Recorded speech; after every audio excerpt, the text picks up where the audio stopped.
नमस्कार दोस्तों, एक बार फिर से स्वागत है आपका career choice GK YouTube channel पर।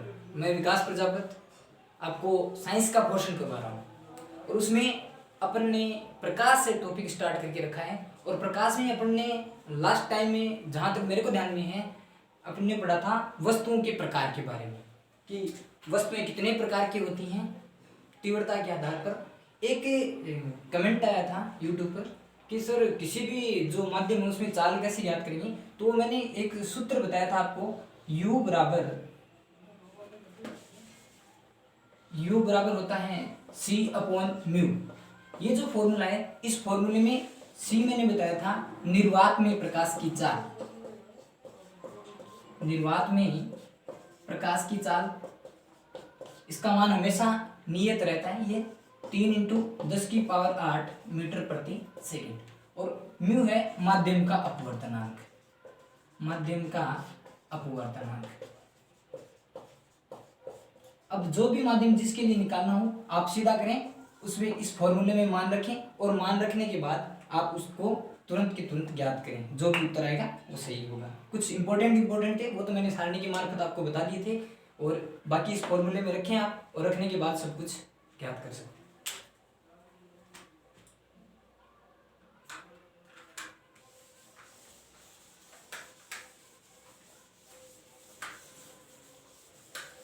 चलेगा।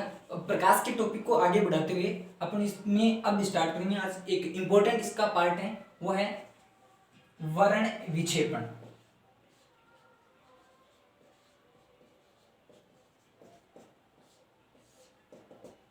वर्ण विक्षेपण ये क्या होता है, देखिए, जब सफेद प्रकाश को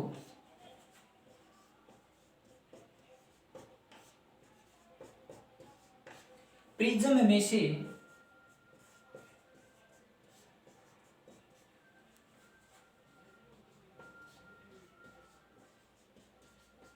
गुजारा जाता है तो प्रकाश अपने मूल रंगों में विभाजित हो जाता है।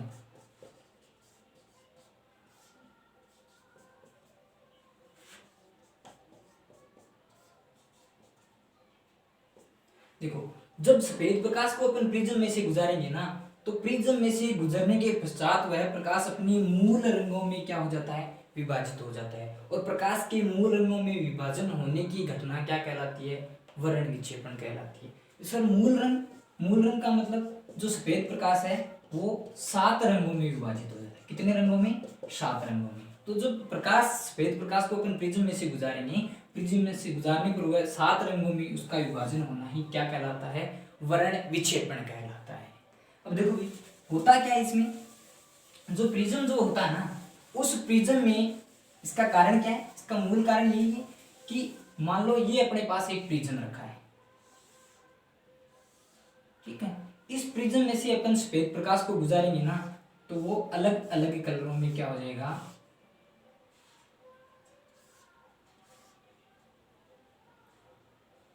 हाँ, 7 रंगों में विभाजित हो जाएगा।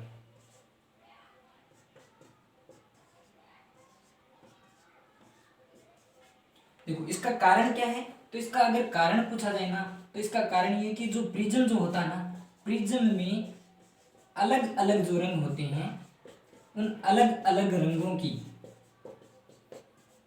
जो चाल होती है वो अलग अलग होती है। अलग अलग रंगों की चाल क्या होती है, अलग अलग होती है, चाल अलग अलग होती है।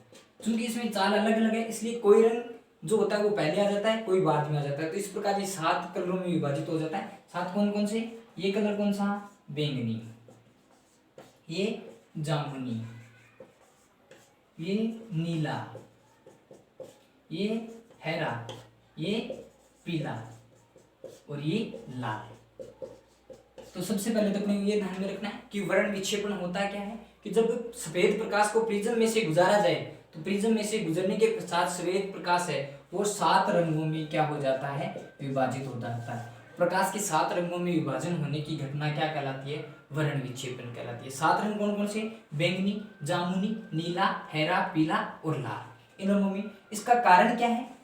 तो वर्ण विक्षेपण का कारण ये कि जो प्रिज्म होता है, इस प्रिज्म में जो अलग अलग रंग होती हैं, इनकी चाल भी क्या होती है? अलग अलग होती है। और जब इनकी चाल अलग अलग होती है तो ये जो कलर है, अलग अलग कलरों में कोई पहले आ जाए तो कोई बात नहीं, एक स्पेक्ट्रम बनता है और इसी को अपन वर्ण विक्षेपण बोलते हैं।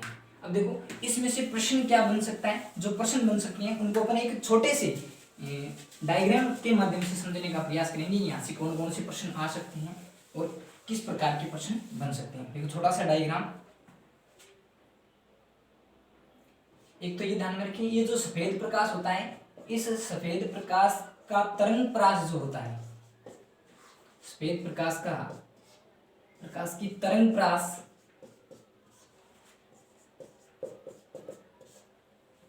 वो होती है 3800 एंगस्ट्रॉम से लेकर 7800 एंगस्ट्रॉम के बीच। यहाँ ये भी ध्यान दें, कुछ जो पुस्तकें हैं उन पुस्तकों में आपको ये वैल्यू है, ये 4000 एंगस्ट्रॉम से लेकर 7800 एंगस्ट्रॉम के बीच में भी मिल सकती है। ये ऐसा क्यों? ऐसा इसलिए कि अपने जो बेस जो बुकें हैं एनसीईआरटी की, उसमें यही मान दिया हुआ है। अब आपके दिमाग में कि सर क्वेश्चन में कैसे किया जाए, तो देखो क्वेश्चन इस प्रकार से है कि सफेद प्रकाश की तरंग प्रकाश होती है, सफेद प्रकाश की तरंग प्राश होती है।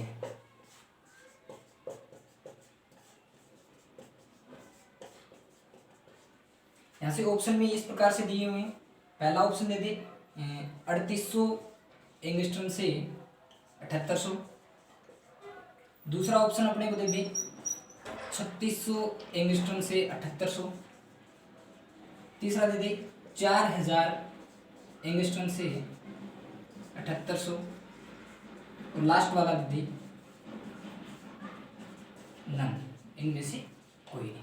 तो ऐसे में देखो ये दोनों ऑप्शन में हो कौन कौन से, 3800 एंगस्ट्रॉम से 7800 और 4000 से, तो मोर करेक्ट जो आंसर है वो जाएगा 3800 एंगस्ट्रॉम से 7800 के बीच। अगर ऑप्शन में ये वैल्यू नहीं है तो उसके बाद जो सही आंसर है वो होगा 4000 एंगस्ट्रॉम से 7800 एंगस्ट्रॉम के बीच। हाँ,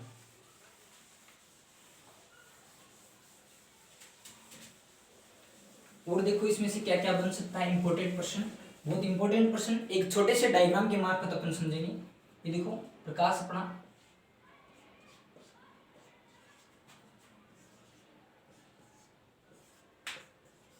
ये सातों कलर है,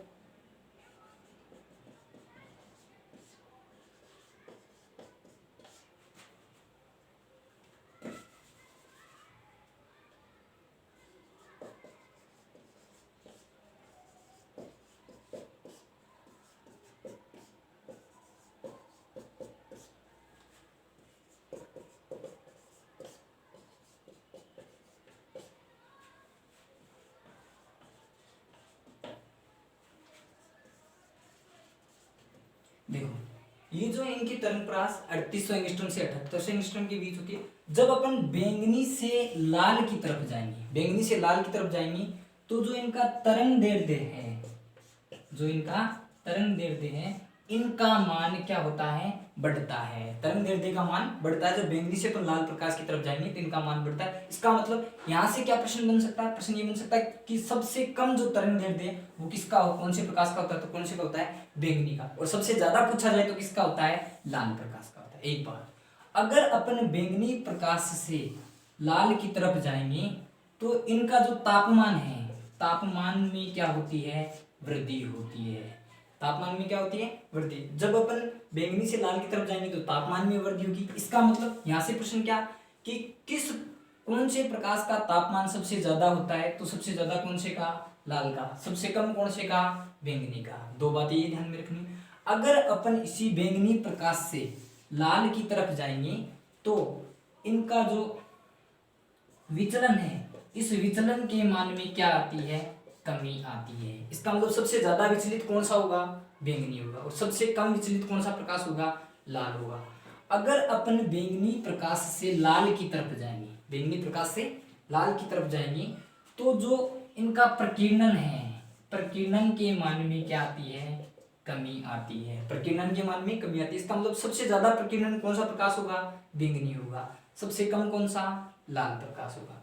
अगर अपने बैंगनी प्रकाश से लाल की तरफ जाएंगे तो जो ऊर्जा है, ऊर्जा के मान में भी क्या आएगी, कमी आएगी, ऊर्जा के मान में क्या आएगी, कमी आएगी। इसका मतलब सबसे कम ऊर्जा कौन से प्रकाश की होती है, बैंगनी की, और सबसे ज्यादा कौन सी की, लाल की। तो यहाँ से यही प्रश्न बन सकते हैं, यही बनते हैं। एक ये भी ध्यान रखें, ये जो पीला कलर है इसको मध्य रंग बोला जाता है, मध्य रंग, ना कि मध्य। मध्य रंग तो कौन सा होता है, हरा, इसको बोला जाता है मध्यम रंग। दोनों में अंतर है। मध्य रंग यानी इनके जो तरंग दैर्ध्य है इनका माध्य निकालना जाए तो मध्य रंग कौन सा आता है, पीला रंग आता है। और ये प्रश्न जो है एक बार एलडीसी के एग्जाम में आ चुका है, ठीक है। तो इसका माध्य रंग तो कौन सा होता है, पीला, मध्यम कौन सा होता है, हरा होता है। यहाँ से ये पूछा जा सकता है कि किसकी तरंग दैर्ध्य ज्यादा होती है, तो अपने को पता है सबसे ज्यादा किसकी, लाल की, सबसे कम किसकी, बैंगनी की। तापमान सबसे ज्यादा किसका, लाल का, सबसे कम किसका, बैंगनी का। ज्यादा कमी यहाँ से पूछा जाता है, विचलन सबसे ज्यादा किसमें होता है, बैंगनी में होता है, सबसे कम किसमें होता है, लाल में होता है। प्रकीर्णन जो है, प्रकीर्णन का मान सबसे ज्यादा किसका, इसका, सबसे कम किसका होता है, इसका होता है। और ऊर्जा जो है, ऊर्जा बैंगनी प्रकाश की ऊर्जा सबसे कम होती है, और सॉरी सबसे ज्यादा होती है, और लाल प्रकाश की ऊर्जा का मान क्या होता है, सबसे कम होता है। यहाँ से ये इतना ध्यान में रखोगे। इसके अलावा इस वर्ण विक्षेपण से दो चीजें और ध्यान में रखोगे।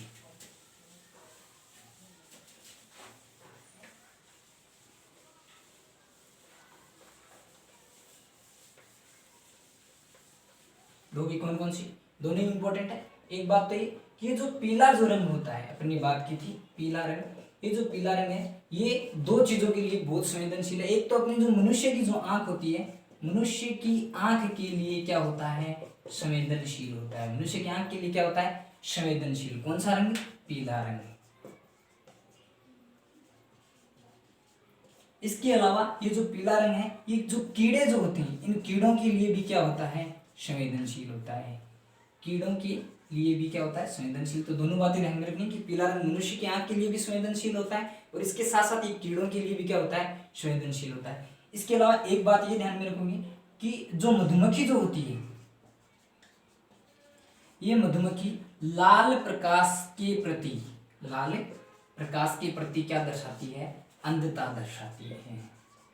लाल प्रकाश के प्रति क्या दर्शाती है, अंधता दर्शाती है। तो ये दोनों ही बात इंपॉर्टेंट है कि पीला रंग मनुष्य की आंख के लिए संवेदनशील होता है, और कीड़ों के लिए भी क्या होता है, संवेदनशील होता है। और मधुमक्खी लाल प्रकाश के प्रति क्या दर्शाती है, अंधता दर्शाती है। दोनों की दोनों बातें ध्यान में रखनी। यहाँ से इस वर्ण विक्षेपण टॉपिक में से लगभग इतने में से हो जाता है।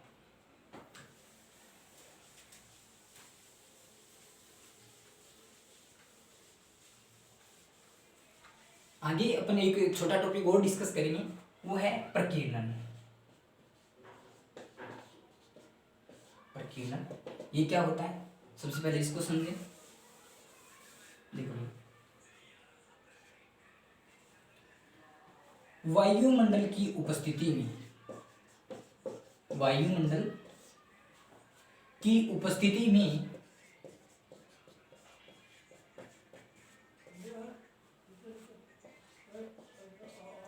वायुमंडल की उपस्थिति में प्रकाश का फैलना, प्रकाश के फैलने की घटना, प्रकाश के फैलने की घटना क्या कहलाती है, प्रकाश का प्रकीर्णन कहलाता है। तो यहाँ से पहला प्रकीर्णन होता क्या है, तो वायुमंडल की उपस्थिति में प्रकाश के फैलने की जो घटना है वो क्या कहलाती है, प्रकीर्णन कहलाती है। तो प्रकीर्णन के लिए अनिवार्य शर्त क्या है, अनिवार्य शर्त यही है कि वायुमंडल का होना क्या है, जरूरी है। अगर वायुमंडल नहीं है इसका मतलब प्रकीर्णन की घटना नहीं होगी। इसके उदाहरण क्या है, तो उदाहरण दो ध्यान में रखें आप मोटा मोटी। एक जो आसमान का नीला रंग है, आसमान का नीला रंग किसके कारण होता है, प्रकीर्णन के कारण होता है। और दूसरा ये ध्यान में रखना है कि जब सूर्य उदय होता है, सूर्य उदय होता है या फिर सूर्य अस्त होता है, सूर्य उदय या अस्त होता है, तो उस समय कैसा दिखाई देता है, लाल रंग का दिखाई देता है। ये भी किसके कारण दिखाई देता है, प्रकीर्णन के कारण। तो प्रकीर्णन की घटना समझ में, तो प्रकीर्णन की घटना क्या है कि वायुमंडल की उपस्थिति में प्रकाश के फैलने की घटना क्या कहलाती है, प्रकीर्णन। आसमान का रंग कैसा, नीला, किसके कारण, प्रकीर्णन के कारण। सूर्य उदय व सूर्य अस्त होते समय कैसा दिखाई देता है, लाल, और ये लाल कलर किसके कारण होता है, प्रकीर्णन के कारण होता है। अब देखो दो एक छोटी छोटी बातें वो ध्यान में रखें इसके बारे में। पहला तो एक वैज्ञानिक है रेले। रेले ने बताया कि जिस प्रकाश के लेमड़ा का मान जितना ज्यादा होगा, प्रकाश के लेमड़ा का मान, यानी ये लेमड़ा क्या है, तरंग दैर्ध्य, इसका मान जितना क्या होगा, ज्यादा होगा, वह प्रकाश उतना ही क्या होगा, कम प्रकीर्णित होगा, उतना ही कम प्रकीर्णित होगा। तो अगर किसी प्रकाश के लेमड़ा का मान ज्यादा, वो कम प्रकीर्णित होगा। यही कारण है कि जो खतरे के जो निशान है, जो खतरे के जो निशान है वो कैसे रंग के बनाए जाते हैं, लाल रंग के बनाए जाते हैं। खतरे के निशान कैसे होते हैं, लाल, क्योंकि जो लाल रंग है इसके लेमड़ा का मान क्या होता है, सबसे ज्यादा होता है, इसलिए इसका प्रकीर्णन क्या होता है, सबसे कम होता है। प्रकीर्णन सबसे कम होता है, इसलिए दूर से ही स्पष्ट रूप से दिखाई देता है। दूर से क्या होता है, स्पष्ट दिखाई देता है। तो ये बात ध्यान में रखोगे। ये बात किसने बताई थी, रेले ने, कि जिसके तरंग दैर्ध्य का मान ज्यादा होता है उसका प्रकीर्णन क्या होता है, कम होता है। और यही कारण है कि जो खतरे के निशान है वो रेड कलर के बनाए जाते हैं।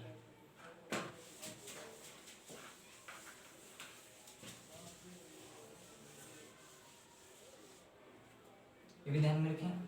इसके अलावा जो चंद्रमा जो होता है,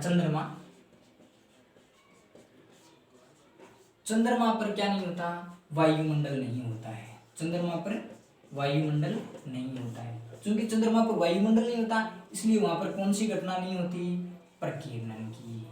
कौन सी नहीं होती, प्रकीर्णन की। चंद्रमा पर वायुमंडल नहीं है, इसलिए वहां पर क्या नहीं होता, प्रकीर्णन नहीं होता। इसलिए चंद्रमा से देखने पर, कहां से, चंद्रमा से देखने पर, चंद्रमा से देखने पर आसमान काला दिखाई देता है। कैसा दिखाई देता है, काला दिखाई देता है। यहां से ये प्रश्न कुछ इस प्रकार से भी पूछा जा सकता है कि अंतरिक्ष से देखने पर आसमान कैसा दिखाई देता है, तो कैसा दिखाई देता है, काला दिखाई देता है। क्योंकि वहां पर क्या नहीं है, वायुमंडल नहीं है। वायुमंडल नहीं है, चूंकि प्रकीर्णन की घटना नहीं हो रही, इसलिए चंद्रमा पर क्या नहीं सुनाई देती, प्रतिध्वनि भी नहीं सुनाई देती। क्या नहीं सुनाई देती, प्रतिध्वनि। अब ये प्रतिध्वनि क्या होती है, अपन जो बोलते हैं आवाज टकरा के वापस आती है, वो भी यहाँ पर सुनाई नहीं देती है। प्रतिध्वनि भी यहाँ पर नहीं सुनाई देती है। इसलिए ये भी ध्यान में रखें कि चंद्रमा पर क्या नहीं होता, वायुमंडल नहीं होता है। और वायुमंडल नहीं होता तो वहां पर कौन सी घटना नहीं होती, प्रकीर्णन की। और प्रकीर्णन की घटना नहीं होती, इसलिए वहां से जो आसमान का रंग कैसा दिखाई देता है, काला दिखाई देता है।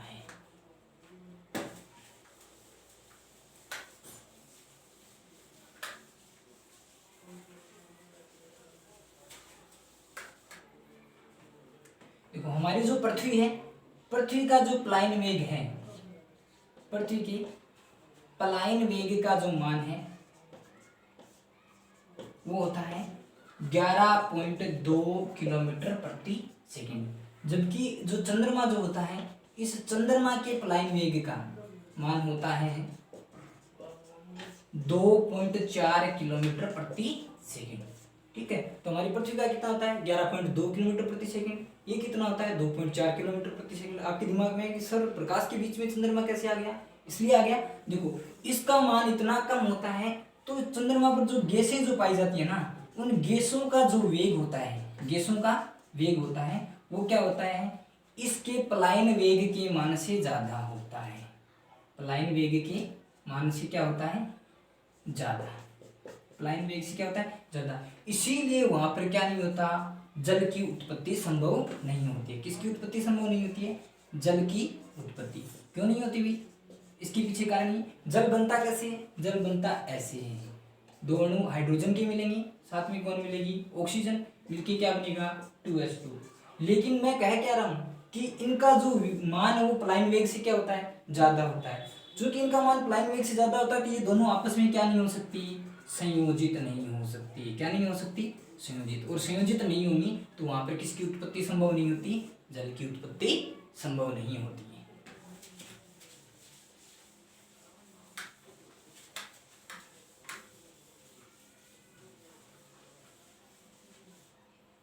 अब अपन पढ़ेंगे रंगों के बारे में।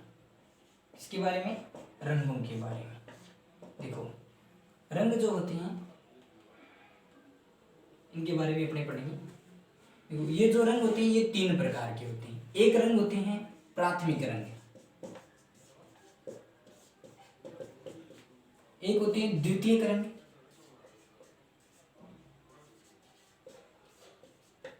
और एक होते हैं पूरक रंग। तो रंग कितने प्रकार के होते हैं? प्राथमिक रंग तीन प्रकार के होते हैं, प्राथमिक रंग, द्वितीयक रंग और पूरक रंग।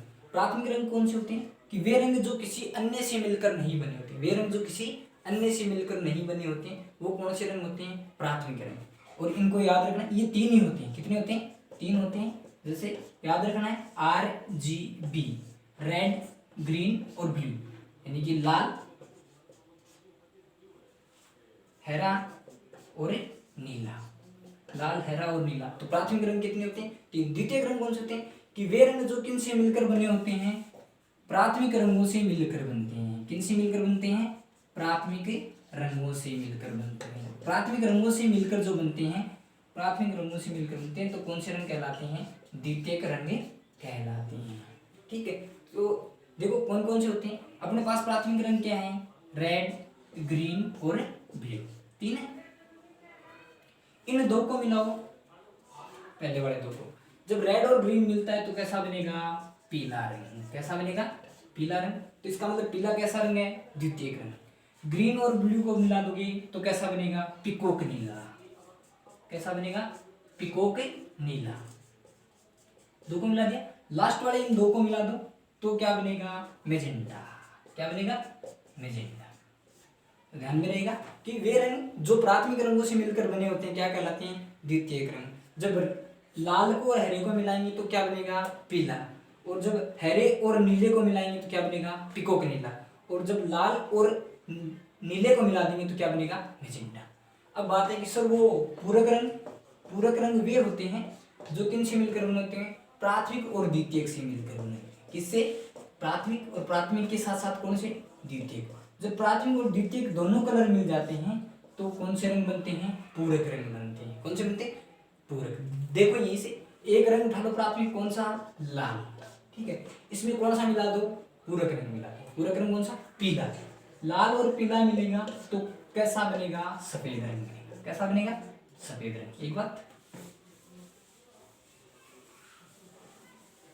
दूसरा, एक और प्राथमिक रंग ले लो, हरा, और इसमें मिला दो मैजेंटा, तो भी कैसा बनेगा? सफेद बनेगा। कैसा बनेगा? सफेद बनेगा। लेकिन यहाँ ध्यान देने बात योगी ये नोट में एक बात ये ध्यान में रखें, यदि हम red plus green plus blue यानी तीनों प्राथमिक रंगों को मिला देते हैं, तीनों प्राथमिक रंगों को मिला देते हैं तो तीनों प्राथमिक रंगों के मिलाने से भी क्या बनता है? सफेद रंग बनता है। क्या बनता है? सफेद रंग बनता है। लेकिन ये जो सफेद रंग है ये क्या नहीं होता? पूरक रंग नहीं होता है। क्या नहीं होता? पूरक रंग नहीं होता है, यानी ये पूरक रंग की श्रेणी में नहीं आता। ये सफेद कैसा है? पूरक रंग है। हरे और मेजेंटे की मिलने से बना सफेद कैसा? ये भी पूरक रंग है। लेकिन ये क्यों नहीं है? क्योंकि ये तो तीनों कौन से कलर हैं? प्राथमिक रंग है। कौन से रंग है? प्राथमिक रंग है। इसका मतलब ये क्या नहीं है? पूरक रंग नहीं है, ये प्राथमिक रंग है। इसका मतलब ये किसमें काउंट होगा? ये होगा द्वितीयक रंग। एक काउंट किसमें होगा? द्वितीयक। क्लियर? ठीक है, कलरों की बात हो गई। अब देखो कोई भी वस्तु है उसके रंग का निर्धारण कैसे होता है?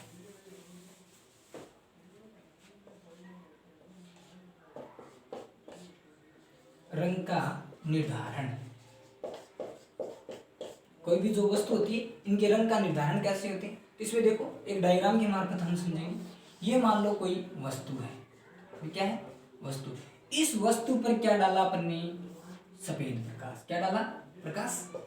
जैसे ही प्रकाश डालते हैं तो प्रकाश डालने पर ये वस्तु क्या करेगी?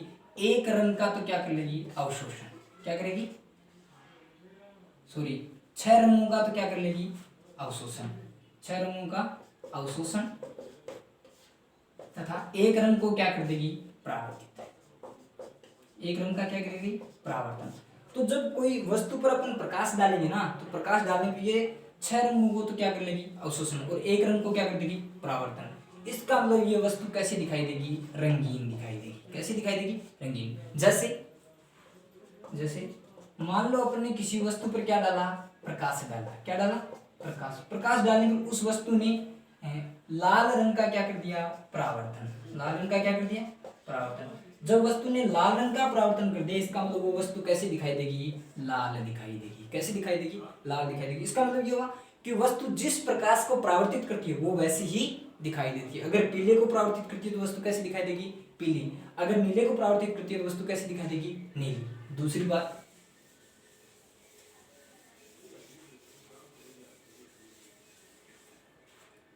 मान लो ये वस्तु है, इस वस्तु पर अपन ने क्या डाला? प्रकाश।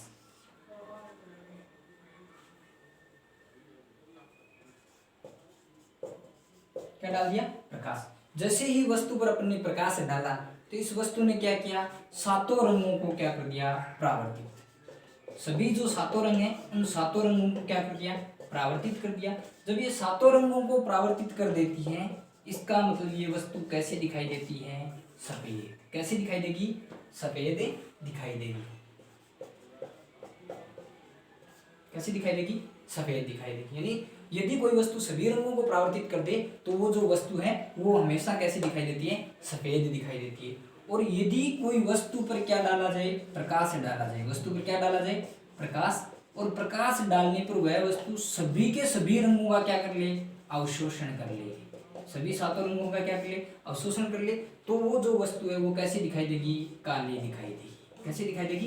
काली दिखाई देगी। इसका मतलब रंगों का निर्धारण तीन प्रकार से होता है। यदि कोई वस्तु जो वस्तु है वो एक प्रकाश का परावर्तित करती है तो वो वस्तु वैसी दिखाई देती है। जैसे लाल का परावर्तन किया तो लाल दिखाई देगी, पीले का किया तो पीले, नीले का किया तो नीला। ठीक है। और यदि कोई वस्तु सभी के सभी रंगों को परावर्तित कर देती है, इसका मतलब वो वस्तु कैसी दिखाई देगी? सफेद। और अगर सभी के सभी रंगों को अवशोषित कर लेती है तो काली। अब यहाँ से प्रश्न किस प्रकार का आएगा? तो एक प्रश्न सुनो।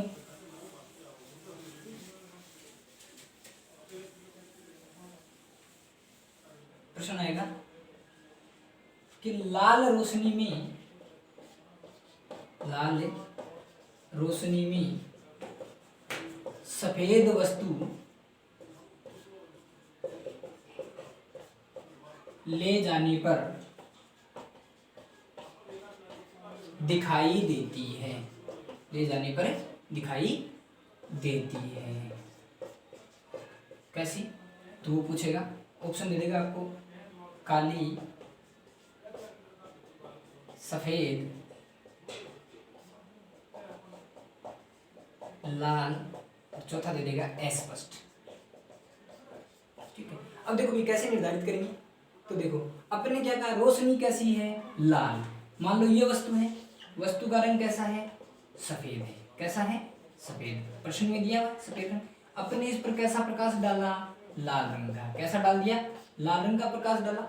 लाल रंग का प्रकाश डाला। सफेद वस्तु का गुण क्या होता है? सभी रंगों का क्या करना? परावर्तन करना। सभी रंगों का क्या करना? परावर्तन। इसका मतलब सभी रंगों को परावर्तित कर देती है। तो ये जो लाल प्रकाश इसके पास आया, इसने लाल का ही क्या कर दिया? परावर्तन। तो ये वस्तु कैसी दिखाई देती है? लाल दिखाई देती है। कैसी दिखाई देती है? लाल। मान लो यहाँ ये वस्तु सफेद ना होके नीली होती तो ये वस्तु कैसी होती? नीली। नीली होती, इसका मतलब ये क्या करती? इसका परावर्तन नहीं करती। इसको क्या कर लेती है? अवशोषण कर लेती। इसका क्या कर लेती? अगर ये वस्तु नीली होती तो इसका अवशोषण कर लेती, और अवशोषण कर लेती, इसका मतलब ये कैसी दिखाई देती? काली दिखाई देती। कैसी दिखाई देती? काली। इसका मतलब यहाँ से अपन क्या निर्धारित कर सकते हैं कि लाल रोशनी में यदि लाल वस्तु को ले जाएंगे तो लाल लाल को क्या करेगी? परावर्तित करेगी। क्या करेगी? परावर्तित। इसका मतलब लाल कैसी दिखाई देगी? लाल दिखाई देगी। और सफेद सभी रंगों को परावर्तित करती है, इसलिए सफेद भी कैसी दिखाई देगी? लाल। शेष जो रंगों की रोशनी ले जाएंगे तो वो कैसी दिखाई देगी? काली दिखाई देगी। ठीक है। आज के लिए इतना ही। धन्यवाद।